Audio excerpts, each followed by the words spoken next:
Let's talk about the monsoon diseases which are going to happen because of the contamination of water with the sewage water. Specifically in the Punjab right now, like there are floods, there is a high chances there is a contamination of water. The diseases like cholera, like typhoid, like hepatitis A or leptospira can happen because of the water contamination, or the diseases like dengue, malaria can happen because mosquitoes breed in water, and because of that they can there is a season where there will be a disease. So apart from that, certain skin and fungal disease can happen because if you have a soaked feet for long time, there is high chances you will get that.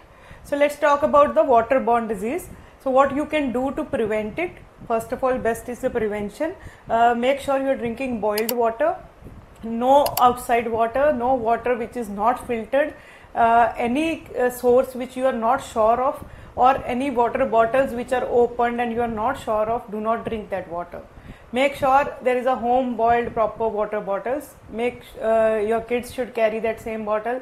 You should also carry your home water. That's the safest and the best possible thing now. Stop eating from outside because contamination of water indirectly or directly will cause disease.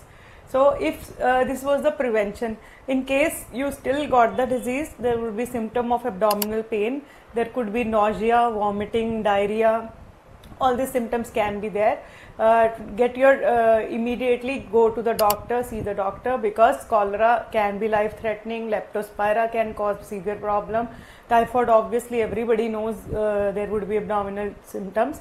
So make sure you do not self medicate or self treat them, or go to a near pharmacy and take some medicines. Please don't do that because long term it will cause lot of problems.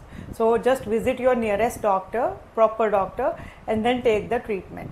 Get tested also for all these things. There is a test available, simple blood test, so that if you don't want to get treated for blindly, best is to get treated, tested, followed by the treatment for the particular disease you got. Now comes the dengue and the malaria. There would be fever, spike, high grade fever. There could be a pain in full body. Symptoms like cold, cough could be there. Rashes could be there. Body ache, severe body ache is there. For those patients, first day CBC test is the best. For third, fourth day onward, dengue testing and chikungunya testing can be done, and you could get to know the results if you are positive for all this. For skin and fungal infections, if you are not dry, your interweb are not dry, for the specifically toes, if you are wet and you are keeping your wet shoes and socks for a long time, there is high chances you can get fungal infection.